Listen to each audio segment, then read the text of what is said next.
The cleaner standing in your hallway just turned his tablet around. On the screen, a section of ductwork packed with black matted filth. He tells you that's what's inside your walls right now. It isn't. That photo was almost certainly taken in a different house, and by the end of this I'll show you how to prove it in about 10 seconds. And this isn't one rogue crew having a bad day. The $49 whole house special you saw on Facebook is the front door to one of the most complained about home services in the country. The Better Business Bureau, 3 separate state attorneys general, and the Environmental Protection Agency have all weighed in on it. So before that crew ever rings your bell, let's walk through exactly what happens once they're inside. I'm going to show you the 4 moves they run on you, in order. What the cleaning actually does, which is close to nothing. The photo trick that pays for their entire operation. And the single question that makes a scam crew suddenly remember another appointment. Stay with me, because the photo part is the one nobody warns you about. Move 1 happens before anyone touches a duct. It's the price. A real cleaning, done properly, runs about $450 to $1,000 and takes 3 to 6 hours of labor. So when a flyer promises your whole house for $49 or $99, sit with that for a second. That number isn't a service price. It's bait. It exists to get a salesperson through your front door, and nothing else. One homeowner booked a $79 job and got quoted $499 the moment the tech walked in. Another signed up for $9.99 and watched it climb to $5.99, then dropped to $3.99 for cash the second she pushed back. The trick is hidden in the words whole house, but it only ever covered the supply vents.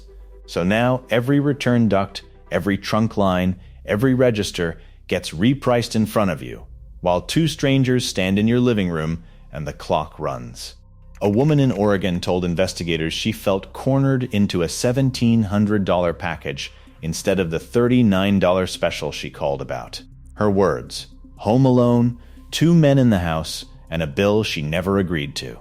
In one case the Bureau documented, a $49 mailer turned into a charge for $2,780.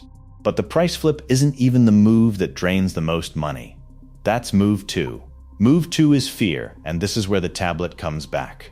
The tech shines a light into a vent, frowns, and says the one word that ends the negotiation: mold, on site. No test, no lab, nothing. Just a photo of something black and a number between $500 and $2,000 to make it disappear. Here's what the agency actually says about that. A substance that looks like mold can only be confirmed by a laboratory, and for about $50 you can have a sample tested yourself. That guy with the flashlight cannot diagnose mold by looking at it. And the photo he's holding up to prove it, hold that thought, because it's the center of this whole thing.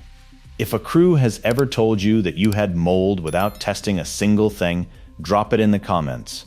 I read a lot of these, and the same script comes up every time. Move 3 is the fog. Once you're scared, they sell you the cure. An antimicrobial sanitizer, blasted through your vents, $300 to $600 added to the total. The quiet part is that the jug they're spraying often costs them about $30. And the agency's position here is blunt. No chemical biocides are registered for use inside your air ducts, and spraying them into a running system can carry that mist straight into the rooms where your family sleeps.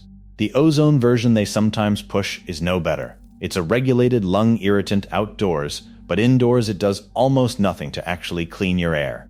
If you've made it this far, you already get what this channel is. It isn't here to tell you what to buy. It's here to tell you what they were betting you'd never connect. Subscribe and stick with me, because the photo reveal is close now. Move 4 is the one that's almost funny, if it weren't your money.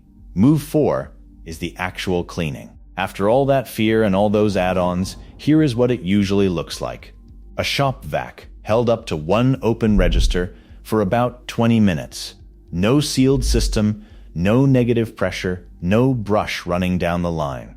The trade calls a real job source removal. Brushes and air whips knock the debris loose while a sealed vacuum pulls it out of the house. What these crews do is called blow and go, and the agency warns it can leave your home dirtier than if you'd done nothing at all. Now connect the dots. In Washington, A court ordered one Duct outfit to pay $10 million after it placed more than 13 million robocalls. One person got 169 of them. They faked their caller name and posted fake reviews to look legitimate. And in Illinois, the Attorney General sued a man for showing homeowners fake pictures of mold to pad their bills by as much as $1,000. Fake pictures. That is the thread, and we are about to pull it. But before the photo, there's a bigger question sitting under all of this. Do you even need your ducts cleaned at all? And the honest answer, from the agency itself, is that for most homes, no. Duct cleaning has never been shown to prevent a single health problem, and it is not recommended as routine maintenance. Most of the dirt in your ducts clings to the metal and never reaches the air you breathe. There are 3 real exceptions. Confirmed visible mold, an actual infestation of rodents or insects, or so much debris that you can see it pushing out of your vents. Outside of those 3, that entire performance was theater. Which brings us, finally, to the tablet. So how do you prove the before photo isn't your house? 3 ways. First, do a reverse image search on it. The Bureau in Connecticut tells people this directly. If that same dirty duct shows up on company websites in other states, you have your answer. Second, the return duct trick. The intake duct is naturally the filthiest part of any system, so a real photo of that, shown to you as your before, is technically real, but completely misleading.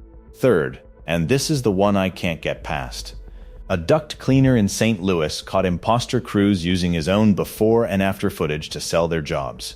He set up a sting with police present, and the worker admitted he was just a contractor, passing the same photos around town. The picture on that tablet was never evidence. It was the product. They were never selling you a cleaning. They were selling you a feeling of dread, and the photo manufactured it. So here's the question that ends the whole thing. Before any crew touches a vent, ask 3 things. Are you listed with the National Air Duct Cleaners Association? Will you put per vent pricing in writing before you begin? And will you show me a live camera feed of my own ducts? A real company answers yes to all 3 without blinking.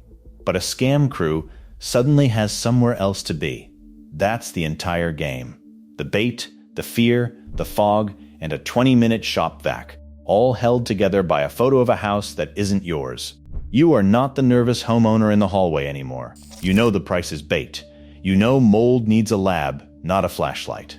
And you know the one thing they were counting on you never to do is the reverse image search that takes 10 seconds. They counted on you to just write the check.